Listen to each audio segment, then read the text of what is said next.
Congratulations! We've made it through the first 2 weeks, maybe 3 weeks of your term if you're a really early starter. Or if you're in Arizona, you're way far into it because school started in like July. But you've met your students, you kind of figured out where you're at. Here's the thing, like this is the time of year when a lot of teachers panic just a little bit because those kids weren't exactly where you were thinking they would be. It's okay. I am here to tell you from years of experience, the class you have at the beginning of September is not the same class you will have at the end of October. So just give them a little bit of patience, a little bit of grace, a little bit of time. If you think about it, this makes a lot of sense because these sweet kids are adjusting to a lot of new changes. Anytime there's a new school year, it's a lot. These sweet little kids that are coming in through like preschool and kindergarten and first grade, like that's so much information that they're processing, especially in a ballet class. They've got like tights or bike shorts on. They've got this weird kind of shoe that they've never worn before.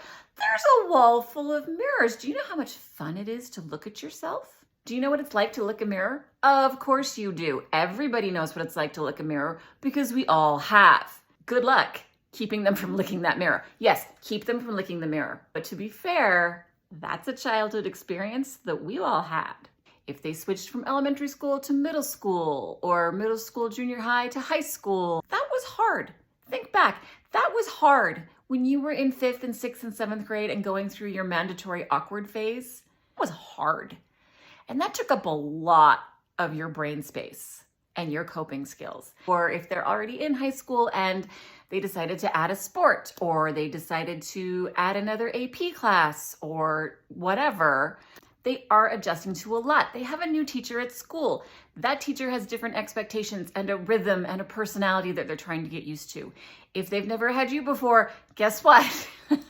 You have a rhythm and expectations and a personality that they're trying to get used to. So even if these awesome kids are coming to you and giving it 100%, because they probably are, the amount that like their 100% right now is this big. But when you get into, like once we get into mid to end of October and they have that endurance and they feel more comfortable in their new routines, their 100% is going to be like this big. But all of this is really a good thing because it means that all of the things your students are doing now that are good and you love, like the way that they have energy in their toes when they dégage or whatever it is where you're like, yes, I love this. That's not going to go away. Like the stuff you like is going to stay. And then they're going to get better on top of that. Like give them 6 weeks and it will be a whole different class. If you predict right now how much progress you're going to make over the year, you are going to underpredict. Wait until 6 weeks into the year and then look at it because they will be able to progress faster. Keep your technique expectations, like the clarity of the technique and the correctness, keep that high. But the new information that you introduce, if you can, don't make this your heavy month. For the kids that are coming from pre-ballet into ballet, it is a whole new world and we have a lot of stuff we have to introduce right away. So it doesn't always work, but if you're working with like a level 3 or a level 4, maybe don't divide your vocabulary for the year evenly across all of your units. Let September and October be less new information and have the focus of September, October be on success and beauty in mostly old with a little bit of new. This also applies to the corrections that you give. I mean, just in general, people can only hold about 3 corrections in their brain at a time anyway. I would not give 3, like pick your battles right now. Now is just not the best time to give 1,000 corrections. There's never a good time to give 1,000 corrections. Be selective. What do you care about the most? I've said it before, I'm gonna say it again. I think you need a well thought out class, a lesson plan. I think you need a syllabus.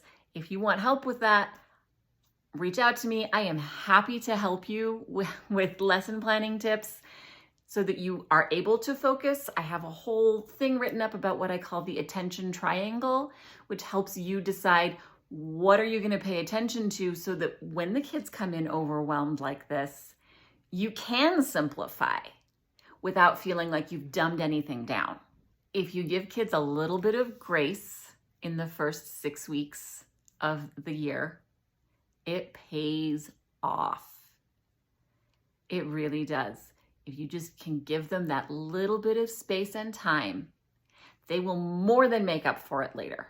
If you hit it hard from the start, the kids will resist just a little bit because they don't feel like you see and validate and respect what they're going through. If you just wait patiently, it totally pays off. So in the meantime, build on those successes.